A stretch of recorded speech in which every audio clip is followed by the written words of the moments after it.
Hello everyone, I am बिंदिया शर्मा, आपकी अपनी accounts teacher. जैसा कि मैंने लास्ट वीडियो में आपको क्लास 12th का जो है कोर्स स्टार्ट करवा दिया था, जिसमें हमने मीनिंग पार्टनरशिप का, उसके features, responsibilities and authorities of the partner, ये सब हमने डिस्कस कर लिया था। तो आज हम आगे का जो है कंटेंट कवर करेंगे। देखो, सबसे पहले यहाँ पर यह समझना जरूरी है कि पार्टनरशिप के लिए क्या कोई लॉ है। पार्टनरशिप कोई तो एक्ट होगा जो इसको कंट्रोल करता होगा। तो यस, इंडियन पार्टनरशिप एक्ट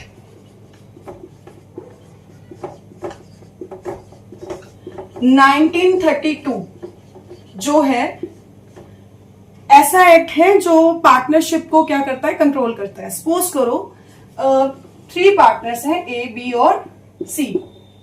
इन्होंने सपोज ए ने 5 लाख रुपीज इन्वेस्ट किए बिजनेस के अंदर, बी ने 3 लाख रुपीज इन्वेस्ट किए बिजनेस के अंदर और सी ने 2 लाख रुपीज इन्वेस्ट किए। अब मैंने आपको इसकी डेफिनेशन में और फीचर में एक चीज बताई थी बेटा कि जब भी पार्टनरशिप होती है तो कोई ना कोई उसका एग्रीमेंट होता है, राइट। एग्रीमेंट का टॉपिक मैंने आपको फीचर में पढ़ाया था और ये भी बताया था या तो ये ओरल हो सकता है या फिर ये रिटन हो सकता है। लेकिन फ्यूचर के पॉइंट ऑफ व्यू से हम हमेशा इसको कैसा रखें, रिटर्न में रखें, ताकि फर्दर कोई डिस्प्यूट हो जाए तो हमारे पास उसका रिटर्न में सॉल्यूशन अवेलेबल हो, हमें पता हो कि उसका सॉल्यूशन निकालना कैसे है। ठीक है, अगर ये एग्रीमेंट अवेलेबल नहीं होगा, हमने ऐसा कोई एग्रीमेंट बनाया ही नहीं, तो बेटा उस केस में जितने भी रूल्स रेगुलेशन पार्टनरशिप एक्ट के अकॉर्डिंग बनते हैं वही रूल्स जो है हमारी पार्टनरशिप पे जो है अप्लाई हो जाएंगे। जैसा कि एग्रीमेंट में हम एग्रीमेंट को हम क्या बोलते हैं, पार्टनरशिप डीड। पार्टनरशिप डीड, और इस डीड में बहुत तरह की चीजें बताई जाती हैं। लाइक सबसे पहले तो name of business and nature of business, किस तरह का बिजनेस कर रहे हैं हम। Same as it is name of partner and their address of business form, जहां पर हम अपना ये ऑफिस बनाने वाले हैं। ठीक है, गुडविल हम किस मेथड से कैलकुलेट करेंगे, इंटरेस्ट ऑन कैपिटल देना है या नहीं, और देना है तो कितना देना है, इंटरेस्ट ऑन ड्राइंग देना है या नहीं, क्या पार्टनर ड्राइंग विड्रॉ कर सकते हैं। ठीक है, प्रॉफिट शेयरिंग रेशो क्या रहेगी। तो ये कुछ ऐसे जो है बेसिक से सवाल हैं जिनका जवाब हम कहाँ लिखते हैं, पार्टनरशिप डीड में लिखते हैं। लेकिन अगर हम ये डीड बनाए ही ना तो उस केस में बेटा इंडियन पार्टनरशिप एक्ट जो है लागू हो जाता है। जैसा सपोज करो अगर मैं डीड बनाती तो मैं बोलती कि रेशो हो गई सपोज 3:2:1। ठीक है, तो डीड बनाई और मैंने रेशो रख दी 3:2:1, तो कोई प्रॉब्लम ही नहीं है, मैंने बिल्कुल रेशो प्री डिटरमाइंड है मेरी। लेकिन यही अगर मैं डीड ना बनाती तो according to partnership act profit will be distributed equally. ठीक है, प्रॉफिट जो है वो कैसा बढ़ जाता, इक्वल बढ़ता। लेकिन अब यहां पर एक कहता कि मैंने तो पैसा सबसे ज्यादा लगाया तो मैं इनके साथ इक्वल प्रॉफिट शेयर क्यों करूं। तो बेटा ऐसे में एक्ट बोलेगा कि या तो डीड बना लेते, और अगर नहीं बनाई तो आपको मेरी ही सुननी पड़ेगी, प्रॉफिट जो है इक्वली डिस्ट्रीब्यूट करने पड़ेंगे। तो बेटा जब डीड नहीं बनती, ऐसे ही कुछ और प्रोविजंस भी हैं जो मैं आपको अब बताने जा रही हूं, जो एब्सेंस ऑफ डीड के केस में जो है लागू होते हैं। ठीक है, rules in absence of deed. क्या होगा जब डीड बनाई ही नहीं। तो सबसे पहला तो मैं एक आपको बता ही चुकी हूं कि जो प्रॉफिट शेयरिंग रेशो होगी, इट मस्ट बी इक्वल।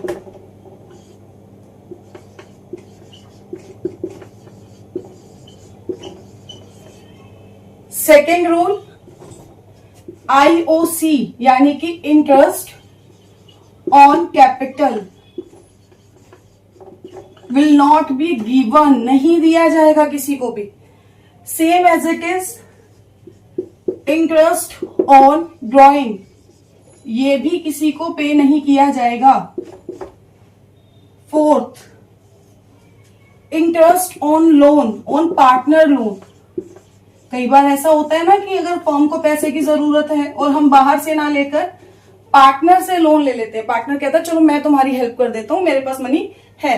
तो बेटा देखो, अगर बाहर से लेते तो भी तो हमें इंटरेस्ट देना पड़ता ना, तो ये हमारी एज अ फर्म हमारी लाइबिलिटी हो जाती है कि उसको उसके लोन पर हम क्या दें, इंटरेस्ट दें। अब क्योंकि डीड नहीं है, डीड होती तो हम उसमें बताते कि हमें कितना परसेंट दे रहे हैं, लेकिन अब डीड नहीं है तो बेटा एक्ट कहता है कि 6% जो है इंटरेस्ट आप उसको पे करोगे। ठीक है। Now the next term, salary, no salary to working partner. अब जैसे मैंने एबीसी का एग्जांपल लिया, ठीक है, सपोज करो कि ए जो है उसने 5 लाख रुपीज बिजनेस में लगाए और वो घर बैठ गया। ठीक है। बी है, ऑफिस आ रहा है, डेली काम कर रहा है, 3 लाख रुपीज इन्वेस्ट भी किए हुए हैं। तो अब एट द एंड बी कहे कि मुझे तो सैलरी दो, मेरी सैलरी बनती है, तुमने काम नहीं किया, मैंने तो ऑफिस आके काम किया है। बेटा उस केस में आप उसको अकॉर्डिंग टू पार्टनरशिप एक्ट, क्योंकि डीड नहीं है, आप उसको ये बता सकते हो कि अकॉर्डिंग टू एक्ट आपको किसी भी तरह की सैलरी नहीं मिलेगी, you are not eligible for that. तो नो सैलरी, नो कमीशन। ये कुछ रूल्स हैं बेटा, जो अगर डीड नहीं बनाई तो ये रूल्स जो है एप्लीकेबल होंगे। ठीक है। इसी के साथ पार्टनरशिप डीड का कॉन्सेप्ट क्लियर होता है हमारा। अब डीड बनाने के बाद हमें ये समझ में तो आ गया है कि प्रॉफिट तो शेयर होगा, है ना। सोल ट्रेडरशिप की तरह नहीं है कि सारा का सारा प्रॉफिट जो है वो एक ही पर्सन का है ना। अभी मैंने आपको लास्ट वीडियो में भी बताया था कि मैक्सिमम मेंबर जो है, मैक्सिमम पार्टनर 50 हो सकते हैं according to central government through the company act. ठीक है। कंपनी एक्ट में सेंट्रल गवर्नमेंट ने एक लिमिट लगा दी है कि आप 50 पार्टनर से ज्यादा पार्टनर जो है नहीं रख सकते। तो अगर सपोज करो मेरे पास 50 पार्टनर्स हो जाए, है ना, अगर 5 लाख रुपीज मैंने जो है प्रॉफिट अर्न किया, तो सोल ट्रेडरशिप के केस में तो सिर्फ मेरा था, राइट। तो हमें यहां पर सिर्फ एक प्रॉफिट एंड लॉस अकाउंट दिखाना था, उसका प्रॉफिट दिखाना था, सारा तो मेरा है। लेकिन अब अगर मुझे ये 50 पार्टनर्स मेरी कंपनी में आ गए बेटा, तो ये 5 लाख रुपीज मुझे उन 50 पार्टनर्स में डिस्ट्रीब्यूट करना पड़ेगा, राइट। तो इस पर्पस के लिए, यानी कि डिस्ट्रीब्यूशन ऑफ प्रॉफिट के लिए भी हम एक अकाउंट बनाते हैं, और उस प्रॉफिट का नाम क्या है, profit and loss appropriation account. Profit and loss appropriation account. तो बेटा ये अकाउंट हम बनाते हैं, जो हमने प्रॉफिट एंड लॉस अकाउंट से प्रॉफिट निकाला है उसको पार्टनर्स में डिस्ट्रीब्यूट करने के लिए। तो अगला कॉन्सेप्ट मेरा यही है कि how to make this account.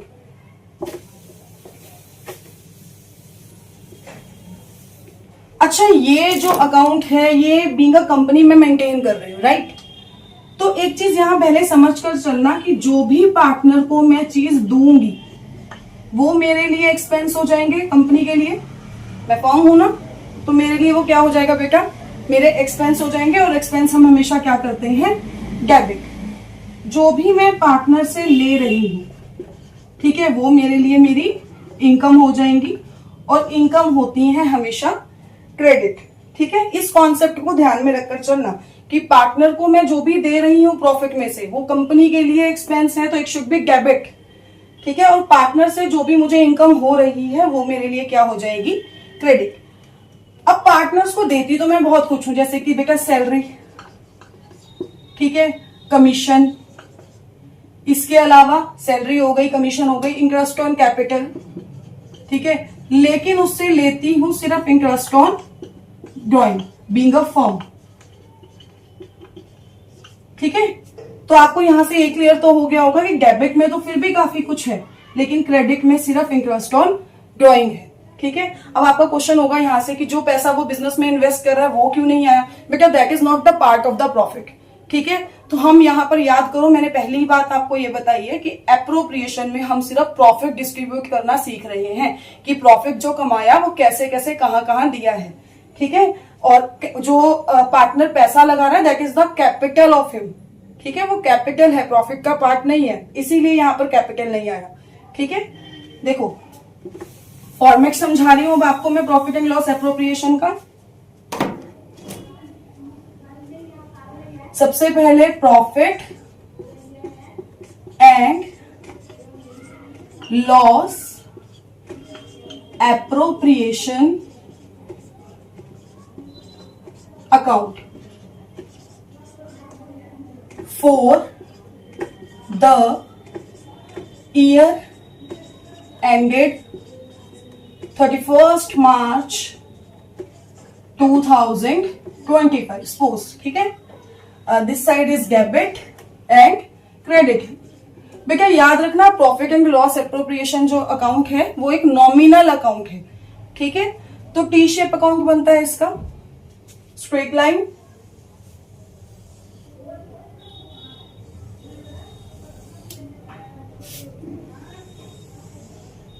Particulars,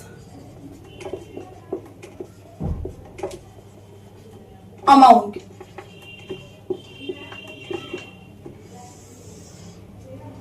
particulars, amount. Logic आपको मैंने बता दिया था बेटा कि सारे खर्चे मैं ऑलमोस्ट पार्टनर्स में प्रॉफिट डिस्ट्रीब्यूट कर रही हूँ, बांट रही हूं, तो सारे खर्चे मेरे लिए जो है वो इधर आ जाएंगे और जितने भी मुझे उनसे मिलेगा जो भी, और जो कि एक ही चीज है बेटा, इंटरेस्ट ऑन ड्रॉइंग, तो वो कहाँ आ जाएगी, क्रेडिट साइड आ जाएगी. लेकिन इस अकाउंट को स्टार्ट करने से पहले हमें एक चीज ध्यान रखनी है, सबसे पहले तो वो प्रॉफिट उतरेगा जो बांटना है. अब याद करो, वहां जब हम 11th में प्रॉफिट एंड लॉस अकाउंट बनाते थे, हम इस साइड प्रॉफिट निकालते थे, if you remember, right. Profit इस साइड होता था. तो जब मैं उसका बैलेंस आगे ब्रॉट डाउन करूंगी तो वो अपोजिट साइड होगा, यहां पर आ जाएगा by profit and loss account, जो भी उसका यहां पर बैलेंस है. इसके अलावा अभी आपको मैंने बताया कि एक ही इनकम है जो आपको उनसे मिल सकती है, that is interest on drawing account. बाकी सब जो भी आपने पार्टनर को पे करना है, to salary account, to commission account, to salary हो गई, कमीशन हो गई, इंटरेस्ट ऑन कैपिटल अकाउंट. अच्छा, कभी कभी क्या करते हैं, हम उस प्रॉफिट का कुछ पोर्शन जो है अपने पास सेविंग्स में रख लेते हैं. तो देखो, निकला तो वो पोर्शन भी प्रॉफिट से, तो यहां पर आ जाएगा टू जर्नल रिजर्व. अगर हम सेव कर रहे हैं तो जितना पोर्शन किया वो जर्नल रिजर्व के नाम से चला जाएगा. इन सबको देने के बाद अगर कुछ बैलेंस बचता है तो to profit transfer to S capital account. बेटा उनकी प्रॉफिट शेयरिंग रेशो में ये बट जाएगा. B's capital account to C's capital account. इसी के साथ बैलेंसेस हमने क्या कर देने हैं, क्लोज. आई होप आपको फॉर्मेट जो है प्रॉफिट एंड लॉस एप्रोप्रिएशन का वो अच्छे से क्लियर हो गया होगा. एक बार मैं फिर से एक्सप्लेन कर देती हूं आपको. टी शेप अकाउंट है, डेबिट साइड, क्रेडिट साइड. इस साइड पर हम प्रॉफिट एंड लॉस का बैलेंस उतारेंगे बेटा, जो प्रॉफिट हुआ था. ठीक है, आगे बाय इंटरेस्ट ऑन ड्रॉइंग आएगा. इस साइड पर जो भी हम जो पार्टनर को पेमेंट कर रहे हैं वो सारा डेबिट साइड पर, to salary account, to commission, to interest on capital. कुछ पोर्शन अगर सेव कर रहे हैं तो जर्नल रिजर्व, और बचा हुआ प्रॉफिट उनके कैपिटल अकाउंट में उनकी प्रॉफिट शेयरिंग रेशो के अंदर, ठीक है, बांट देंगे हम. इसी के साथ प्रॉफिट एंड लॉस एप्रोप्रिएशन का फॉर्मेट यहां मेरा क्लियर हुआ. नेक्स्ट वीडियो में मैं आपको जर्नल एंट्रीज बताऊंगी कि इसी के थ्रू आप जर्नल एंट्रीज कैसे बना सकते हो. आई होप ये कॉन्सेप्ट यहां तक आपको अच्छे से समझ में आ गया होगा. अगर वीडियो अच्छी लगी है तो प्लीज मेरे चैनल को सब्सक्राइब करें, मेरी वीडियो को लाइक और शेयर करें. मैं आगे और अच्छा कंटेंट आपको देने की पूरी कोशिश करती रहूंगी. Thank you.